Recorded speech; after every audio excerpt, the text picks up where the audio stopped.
जितु कनफारेन्स दुलाराय गुदि बाथौ आफादनि जितु कनफारेन्स बे कनफारेन्सखौ दिनैनि बे गेवलां मेलखौ दैदेननाय मानगोनां आफादगिरि आरो गासै बाथौ सिबियारि मानगोनां रायजो राजा नोंथांमोन आरो दिनैनि बे दुलाराय गुदि बाथौ आफादनि गेवलां मेलाव गाहाय आलासि महरै लेंहरनायाव नुजाफैनो हानाय आसामनि गिबि मन्त्रि बिथां मानाव गेदेर डक्टर हेमन्त बिश्व शर्मा आरोबाव हांख्रायनाय बादि आलासि महरै नुजाथिफैनो हाबावनाय आसामनि केबिनेट मन्त्रि बिथां जयन्त मल्ल बरुवा आरोबाव हांख्रायनाय बादियै आलासि महरै नुजाफैबावनो हादों आसामनिनो केबिनेट मन्त्रि बिथां चरण बर' आरोबाव जोंनि गसाइगाव समस्तिनि एमएलए बिथां जिरन बसुमतारी बिथाङाबो नुजाफैनो हादों आरोबाव क'क्राझार समस्तिनि एमएलए बिथां रबिराम नार्जारी बिथाङाबो नुजाफैनो हादों आरोबाव दंबायो सराइबिल समस्तिनि एम मृत्युंजय नार्जारी बिथाङाबो नुजाफैनो हादों आरोबाव गुमा समस्तिनि एमसिएलए बिथां इन्टास आली बिथाङाबो नुजाफैनो हादों आरोबाव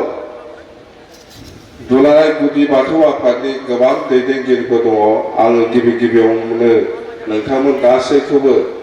आंनि गोसो गोरबोनि अननाय मोजां मोननाय आरो बिग्रायारि साबायखरखौ बावहरग्रोनाय जाहैबाय थारैनो आङो दिनै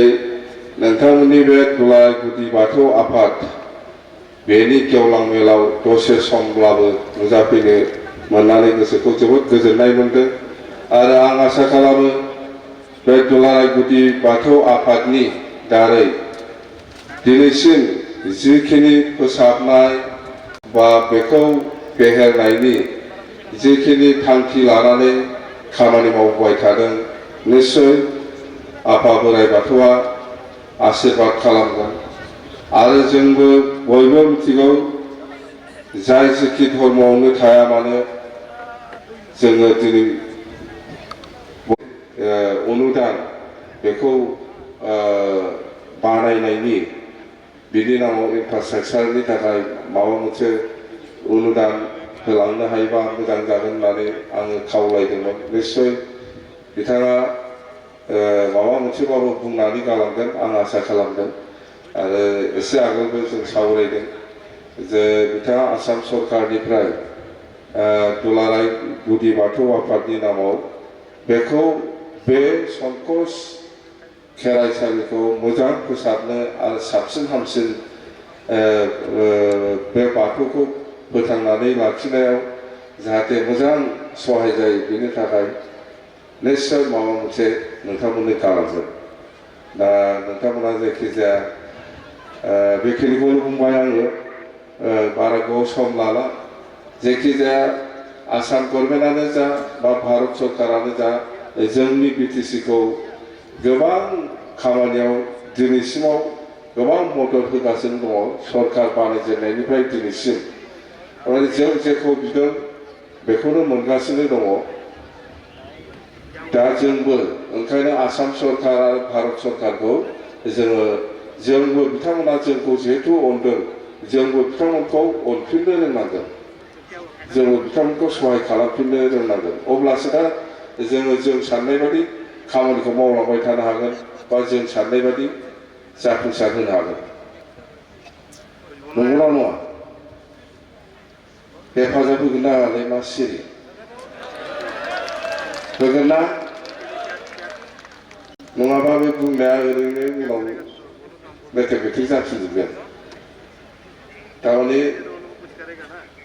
अनबासो अनफिननायखौ मोनो नङा होमबा नङा ओंखायनो बिथांमोना आसाम सरकार बा भारत सरकार जोंखौ बिटिसिनि रायजोफोरखौ जेरैबायदि अनगासिनो दं जोंबो अनफिननो रोंनांगोन होनना बुंदों मिथिबायथ' बुजिदों ओरैजाय ना हारसाखौ बुंबासो बुजिगौमोन नामा हा मिथिबाय बेनो सारा आसल खोथाया बेनो अननायखौ बुजिनांगौ जोंबो अनफिननो रोंबानो जों साननाय बायदि जालांबाय थागोन आं बेखिनिखौनो आसा खालामनानै आंनि बुंनायखौ बा बेखेवनाय हाबाफारिखौ बेखेवबाय होननानै बा बराय बिबुंथिखौ बेहायनो फोजोबबाय आं गोजोन्थों थेंक इउ